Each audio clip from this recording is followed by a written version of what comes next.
Friends, will you please join me now for a moment of prayer? Most gracious, most loving God, we give you thanks for this day. We give you thanks for calling us to gather here in this place as this community of faith. And we give you thanks for your presence that is always here with us. Open us to that presence. Open our eyes, our ears, our hearts, our minds, that we might be filled with your love. That as we live our lives each and every moment, we might share that love with all whom we meet, everywhere that we may go. We pray this in Jesus' name. Amen. Today we got to hear Matthew's version of the resurrection. Matthew's version has two Marys, not just one Mary, but two Marys going to the tomb. And they get to witness, they get to experience that great stone being rolled away from the tomb. They experience a messenger of God, an angel. Angel means a messenger. They experience him like lightning. Something remarkable, something eye-catching. And there are guards there at the tomb, we are told. And they are so frightened by what is going on that they become like dead men. But the angel says to the women, "Do not be afraid. I know you're looking for Jesus. He isn't here. But go tell the other disciples, go tell Jesus' other followers," because these two women are certainly followers of Jesus. "Go tell them that he's alive, that he's going ahead of them to Galilee, where this all began." And the women, they leave the tomb and they are filled with fear, but also with great joy. Now, it makes sense. We do a lot of celebrating on Easter, right? We have eggs, we have candy, we even have bunny cakes, we have hams, we have dinners with our friends and with our families. We're celebrating. And you celebrate when you're happy, right? You celebrate when you're full of joy, because how can you express that joy any better? What did these women have to be joyful about? Well, they just found out that this dear friend of theirs, this guide, this teacher, this leader of theirs, Jesus, wasn't dead and in the tomb, wasn't decomposing, wasn't gone for good, but that he was still alive. He was still living. You know, how many of you would be experiencing some great joy if a dear, beloved one of yours, you found out, you know, actually, they're still up and doing the things that they've always been doing? Those people that you have lost in your life, those whom have died, how many of you would be filled with great joy? That makes a lot of sense. Of course they're happy. Of course they're excited. Of course they're filled with joy. But they're also afraid. They're also filled with fear.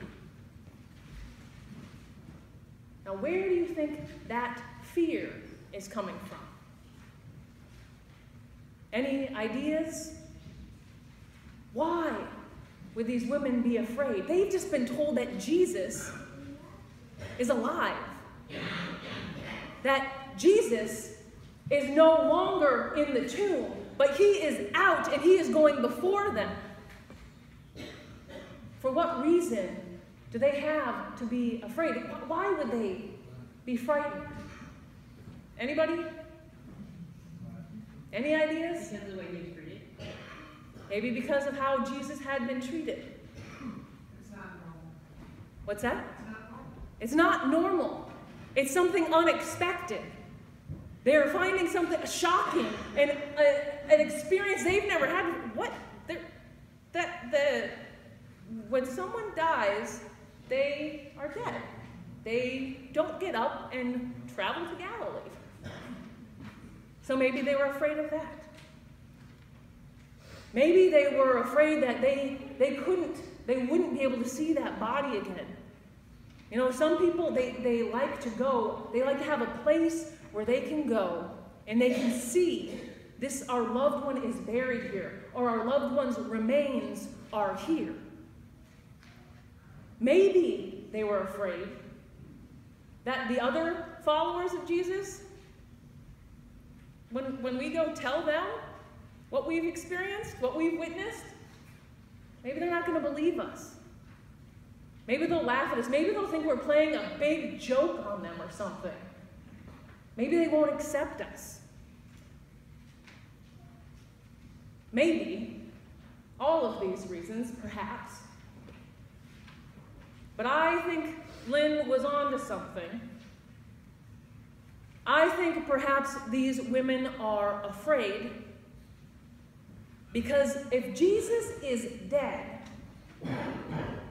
you know, for one thing, these women can kind of get back to life as normal eventually, right? When somebody you love dearly dies, there's time of mourning. Most definitely. There's time of grieving. It's something that will impact you for the rest of your life. But you can also try to get back into the normal flow of things. Perhaps these women were looking forward to going back home and being able to rest a little bit, just getting back to the everyday things of life. Jesus really stirred things up when he was out living.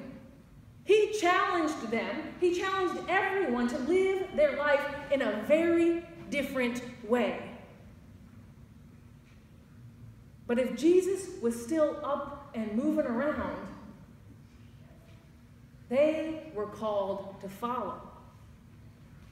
And if they are called to follow Jesus on the way that he walks, they have seen where that leads.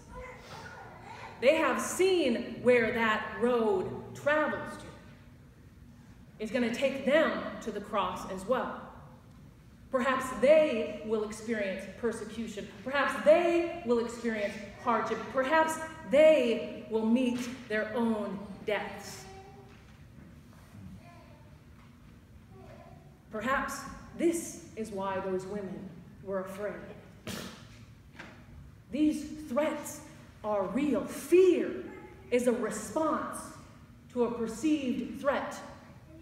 And it's not like these women were just making this up in their minds. No, they had seen Jesus up on a cross, hanging there in agony and pain, just a couple of days before. They knew the threat. They had seen the pain that they could possibly experience if they continue to follow in Jesus' way. And then they meet Jesus. And Jesus says, again, those words of the messenger, do not be afraid.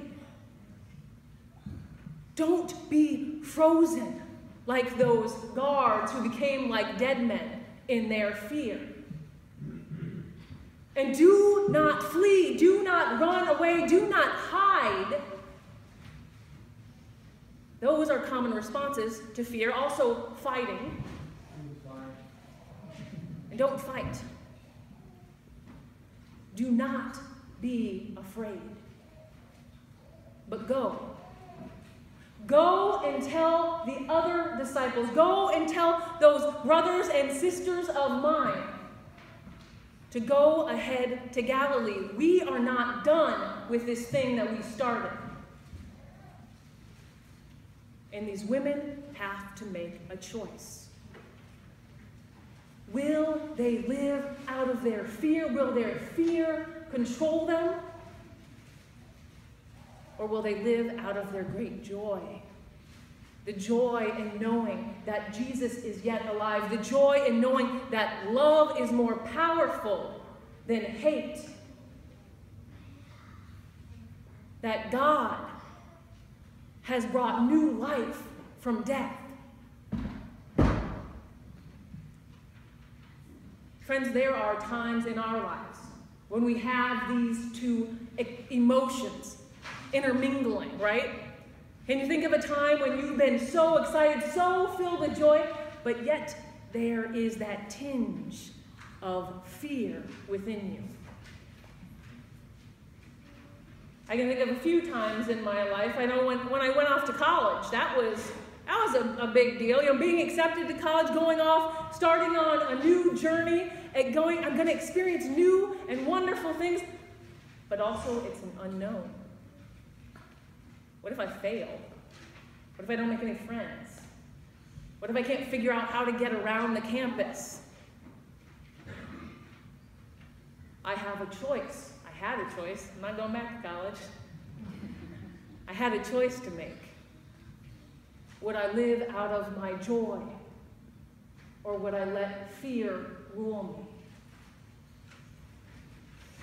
You know, this Thursday, as I was thinking through this with the folks at Willowbrook, at the Bible study I do there on Thursday morning, the thing that came to mind was when I came here.